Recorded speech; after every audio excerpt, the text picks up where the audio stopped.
Magic the Gathering is a beloved game for so many reasons, from the amazing gameplay to artwork, collectability, and storied history. But one of the most controversial decisions Wizards of the Coast has ever made was the reserved list. So today we are going to focus on what the reserve list even is, so you all can make your own decision about if the reserve list is a good thing for Magic the Gathering.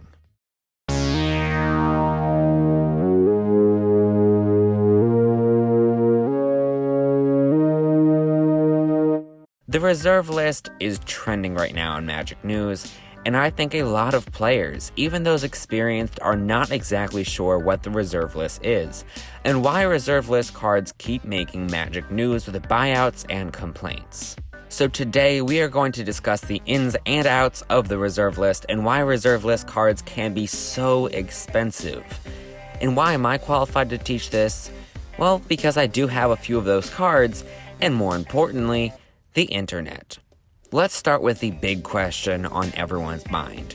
What is the reserve list, and why have I said it so many times so far? According to the Magic the Gathering Wikipedia, the reserve list is a collection of Magic the Gathering cards that will never be printed in order to preserve their value on the secondary market. So these are cards that were once printed in the first few Magic sets. To be specific, cards printed in or before Mercadian Masks, which released in 1999 and now cannot be printed in any further set in physical paper. This is a collection of cards that Wizards of the Coast themselves have promised not to reprint. It is worth noting that at first these cards could be reprinted in foil, and were in some crazy products like dual decks that were opened massively before that loophole was closed. So the short answer to what is the reserve list is a collection of cards that can't be reprinted. But why does it exist at all? The answer to that question is actually backlash from the public, and to be more specific, backlash from investors. People would buy cards only to have them reprinted many times, and then the cards you just purchased for $10 are now down to $2. That made people upset, and to quell the anger of collectors and players alike, the reserve list was created to make sure that prices wouldn't be taking unexpected dips. Or at least that was the hope. That was back in a time where reprints hadn't really been a thing yet, which tends to be the case when a game is within its first few years.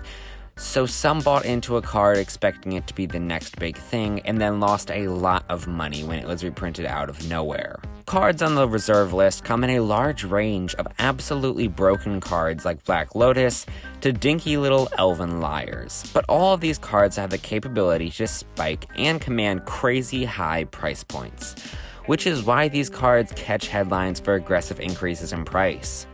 But why would a reserve list card spike and not a card like Copper Tablet that hasn't been reprinted in years? The answer there comes down to two main factors: scarcity and demand. The scarcity of these cards stems from them not being able to get a reprint. The number of Gate to Phyrexias in the world is slowly shrinking, especially in good condition.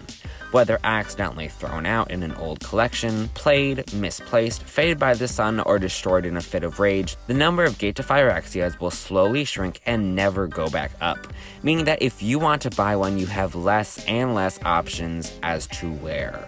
When there is less competition in the market, prices naturally will go higher, but some people want to make less competition artificially, through something called a buyout. A buyout is exactly what it sounds like. A person, company, or group of investors try and buy all the copies of a card they can and resell them for higher amounts of money. And since cards on the reserve list are never going to get more popular due to the lack of reprints, these investors can list their hundreds or even thousands of copies of a card for a much higher price, meaning that even the most average card has a potential to go for a lot of money because people will pay that much for it. Oh, and there's also the fact that many people view Magic cards and product like a stock or bond and invest in the game for a living or as a form of assets. Regardless of what a card does, sometimes the reserve list will just make it into a more complicated way to invest. But a lot of the cards on the reserve list are old and obscure. Many are really weird, and many are really well known, like Time Walk. No cards have been added to this list in a very long time, but you may even have some in your collection. What I'd love for you to take away from this video is that the reserve list means no reprints, and that no reprints means more money for a single card. You can really get in deep to why each card is on the list and the full list of cards, but the most notable are known as the Power 9, commonly accepted as the best cards in all of Magic. These cards are Black Lotus, Time Walk, Ancestral Recall, Mox Sapphire, Mox Jet, Mox Ruby, Mox Pearl, Mox Emerald, Time Twister, and some people's number 10, Library of Alexandria.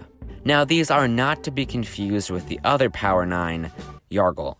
There's always some drama about the reserve list, and many feel like the price of the cards keeps some formats from having the staples they should, while others like the collectability and rarity of the reserve list. But whether it's truly a good idea is up to you.